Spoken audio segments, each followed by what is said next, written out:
26 de agosto de 1983, los cielos desataron su furia sobre Bilbao.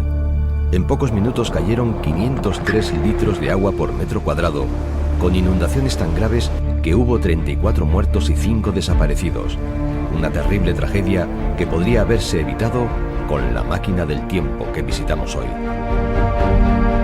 En este desafío vertical vamos a descubrir una gigantesca máquina del tiempo, una torre de 60 metros de altura que se alza sobre el monte Capilvi, el punto más elevado de los Montes de Vitoria.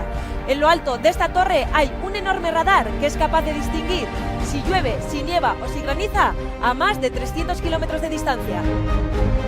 En un aislado monte vitoriano, a casi 1200 metros sobre el nivel del mar, se alza el asombroso radar de Capilvi, una auténtica máquina del tiempo, diseñada para prevenir desastres como el de Bilbao.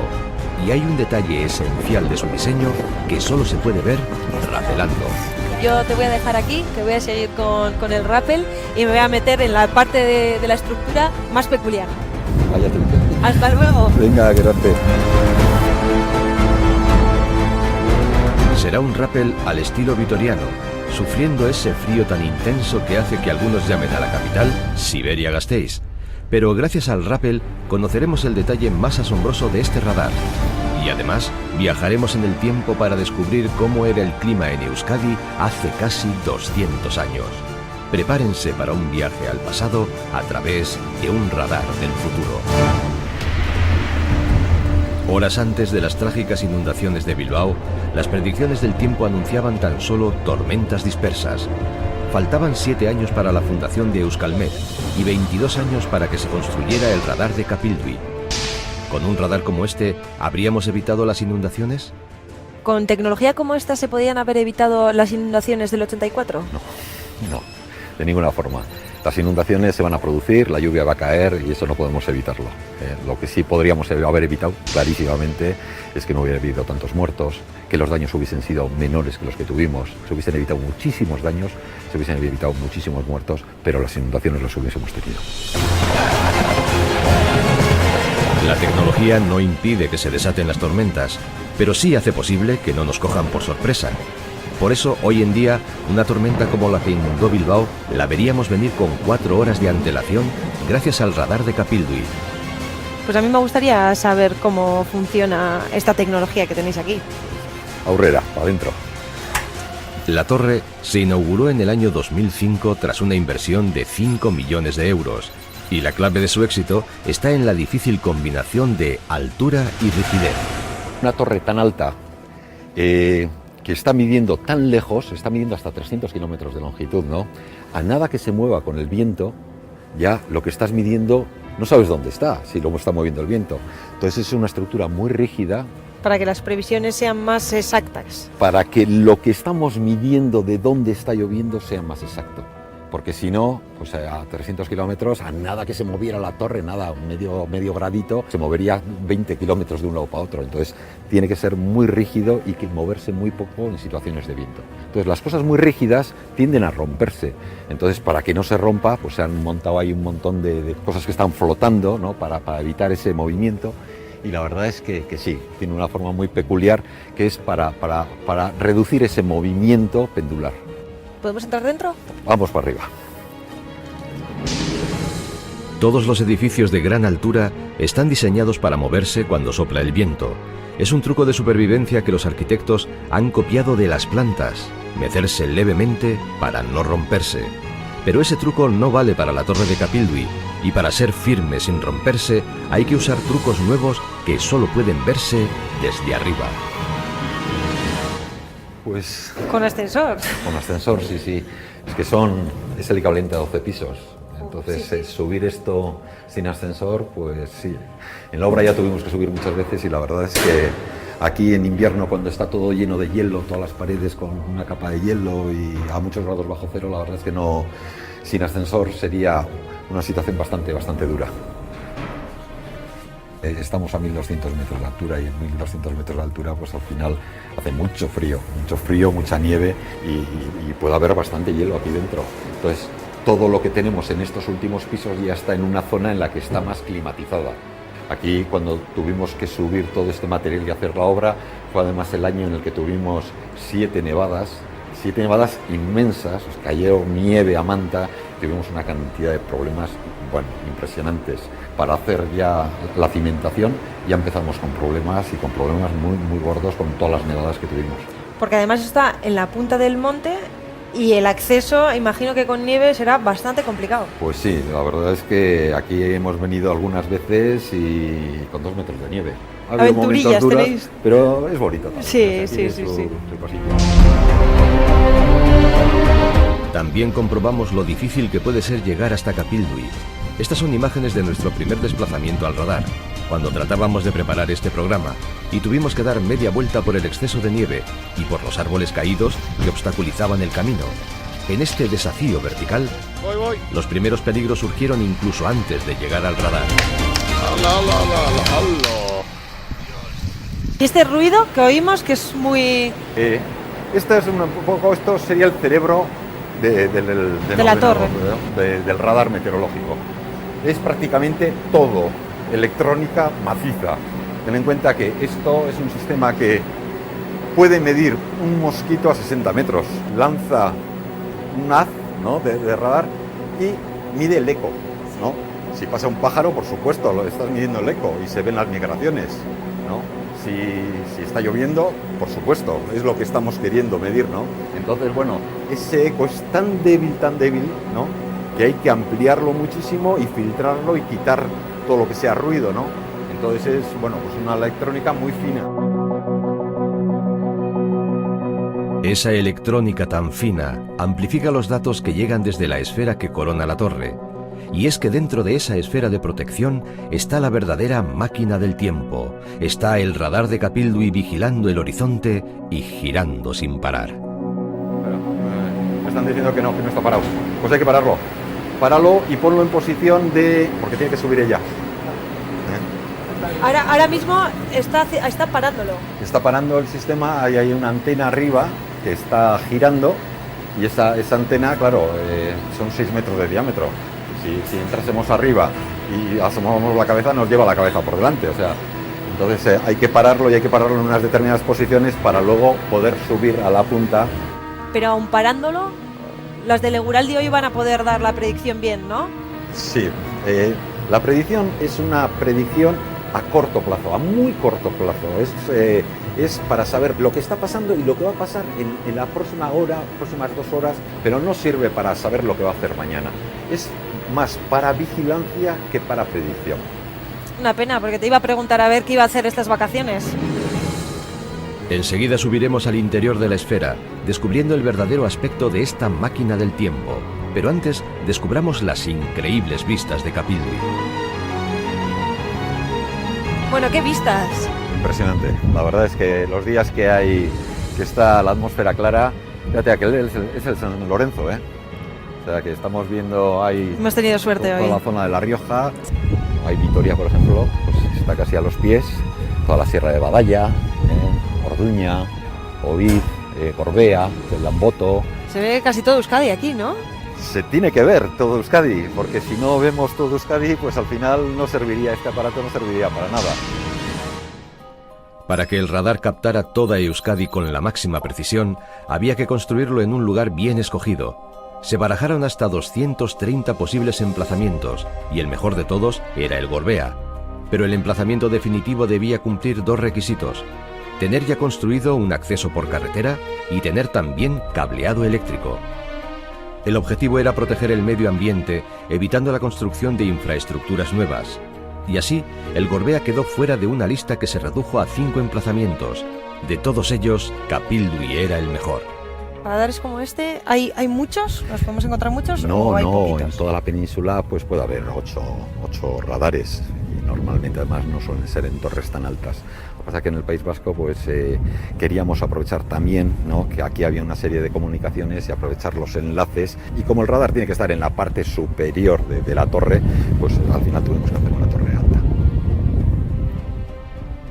Que es un poco lo que vas a bajar hoy, ¿no? Sí. Bueno. Buena caída es la que hay desde el balcón de esta torre. Harán falta protectores para las cuerdas para evitar posibles cortes con las esquinas metálicas de la barandilla. Cuidadito que hay ahí como una antena, un palo para arriba, justo donde está subiendo. Y más vale que no dañemos la torre, porque si no, igual nos quedamos sin Euraldi. Cuando mis compañeras de Euraldi nos cuentan la previsión del tiempo en ETV, lo que hacen es interpretar los datos que nos facilitan tecnologías como este gigantesco radar. Datos que se recogen en el radomo, que es justo lo que tengo sobre mi cabeza.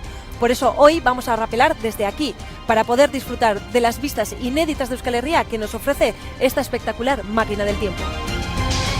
Pero antes de rapelar, vamos a viajar en el tiempo buscando en documentos del pasado las pequeñas y grandes historias de nuestro clima.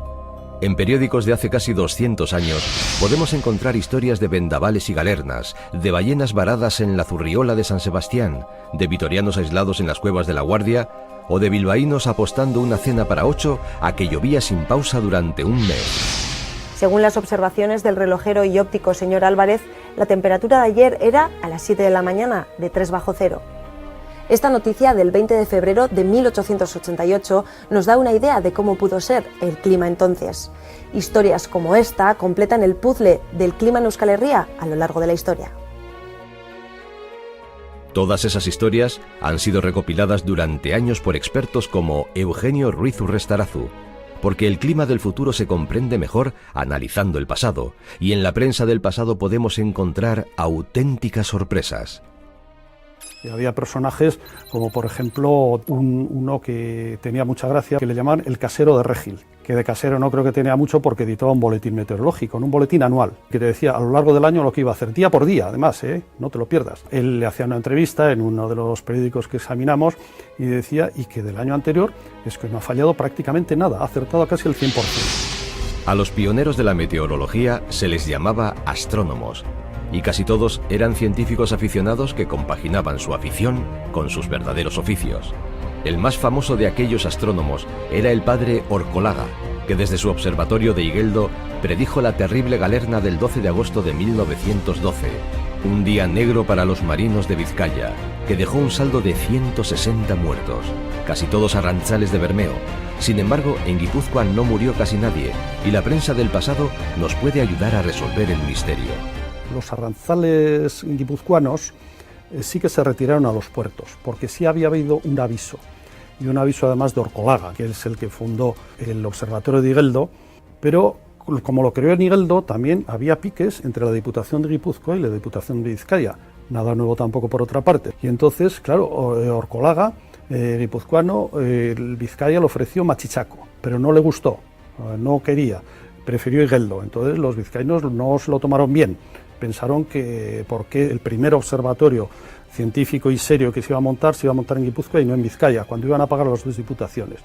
¿Puede influir esto? Es posible, no lo sé. Pero lo que sí es cierto es que los guipuzcoanos se metieron en el puerto y los vizcaínos no. Las viejas noticias de prensa indican también que los marinos de Bermeo habían recibido en aquella campaña muchos avisos falsos de galerna, y cuando llegó el aviso correcto no lo tomaron en serio. Nos hemos dado cuenta, ¿no?, a lo largo de esta investigación, que lo que se pensaba hace 150 años, más o menos, que es cuando empezamos, hasta la actualidad, que la gente sigue pensando más o menos lo mismo. Y entonces, esta idea de que ya no son los inviernos como eran los de antes, esto te aparece desde el primer momento.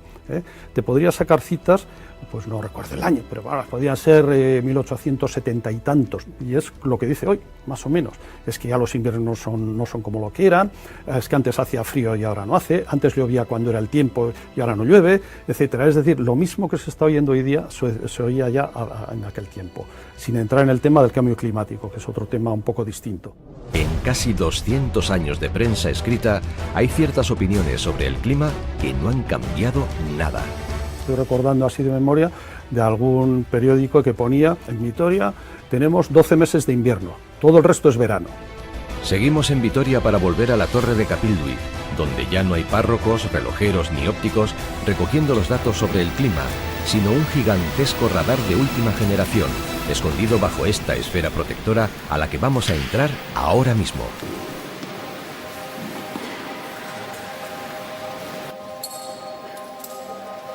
Es que ricasco. ¡Wow! una payera. Pues esto es la antena que está todo el rato girando y todo el rato enfocando a los diferentes sitios. Entonces da una vuelta entera en una posición, gira entera y luego, cuando ha terminado, sube un poquitín, vuelve a hacer otra vuelta, sube hasta que chequea todo lo que hay alrededor. Lo más portentoso del radar es que puede distinguir unas precipitaciones de otras, sabe cuándo hay nieve, lluvia o granizo, pero ¿cómo consigue saberlo? Si hay una gota grande que está cayendo, por efecto del rozamiento, se aplana, se queda como una especie de lenteja, ¿no? La gota de la lluvia. Entonces, cuando lo mides así, tiene poco eco, y cuando lo mides así, tiene más eco. Entonces, de esa forma distinguimos si una cosa es granito, si es nieve, si es agua. El radomo es la pelota de fútbol esta, ¿no? Es el tejado de este edificio. Si no estuviese esto, pues se mojaría todo esto, entraría el agua en toda la torre. Entonces es el tejado y hace las funciones de ir protegiendo sobre todo la antena, que no esté mojada la antena, que la antena esté en seco. Esta antena tiene 6 metros de diámetro, 6,1, y el radomo 9. Entonces es más grande que cualquier piso, un piso normal. No, o sea, es enorme, es enorme. ¿Y se podría subir arriba? Sí, si vas con seguridad, sí. Seguridad no me Toda. falta. Igual, otra cosa sí, pero seguridad... Sí. Hacia el cielo de Vitoria sube Arantza peldaño a peldaño por una escalera por la que muchos no se atreverían a subir. Y eso que el verdadero vértigo no va a llegar hasta que alcancemos la trampilla superior. Esto cada vez sale más pequeño, ¿eh? ¿Tú qué puedes? Si fuese yo no entraría. ¡Veo la luz! Por esa trampilla por la que Arantza asoma la cabeza, se suelen descolgar los técnicos de mantenimiento del radomo cuando hay que arreglar los desperfectos del impacto de un rayo. Pero todavía no hemos visto el asombroso detalle de diseño que mantiene rígida esta torre por mucho que sople el viento. Y para poder verlo tenemos, por fin, que rapelar.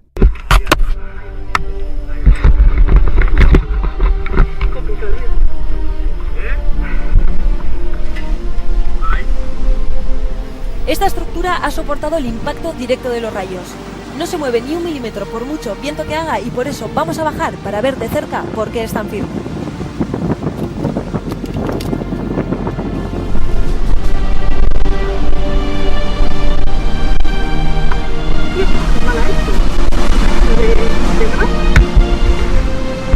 Con el viento cada vez más fuerte y el aire cada vez más frío, rapelar aquí no es nada fácil.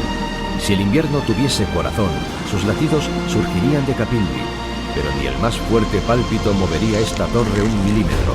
Parece casi atornillada en el suelo, y el secreto de su rigidez está precisamente en esa gigantesca espiral que convierte a la torre en un tornillo de gigantes. En esa rosca está el secreto de la torre de Capilvi. Todas estas hélices que vemos aquí abajo, estas que están pegadas a la estructura, son unas hélices que están puestas para romper los remolinos de von Karman. Eso que suena así tan raro, en estructuras muy finas, cuando pasa el viento, pasa por un lado y luego pasa por otro.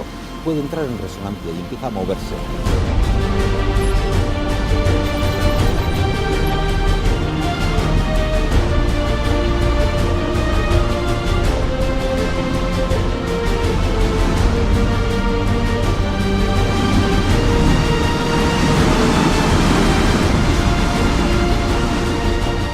Para romper ese tipo de vibraciones, ese tipo de movimiento, se pusieron todas estas hélices, ¿no? Que le da una singularidad a la torre. Y además, ahí arriba también hay un aro que está colgando y que si se mueve la torre, él se mueve de forma diferente a la torre. Le quita ese movimiento, con lo cual, al final, es verdad, se mueve poquísimo. Para ser una torre de 50 metros de altura, pues la verdad es que tiene un movimiento muy pequeño. Muy bien, José Antonio, pues nada, yo te voy a dejar aquí, que voy a seguir con el rappel y me voy a meter en la parte de la estructura más peculiar. Vaya tú. Muy bien, hasta luego. Venga, gracias. Ahí está el secreto de Capilvi, enroscado a la torre, atornillándola al suelo y permitiendo que el radar que corona esta construcción sea quizás el más preciso y el más fiable de toda Europa. Y ha hecho falta rapelarlo para descubrir el secreto de esta máquina del tiempo y las impresionantes vistas que la rodean.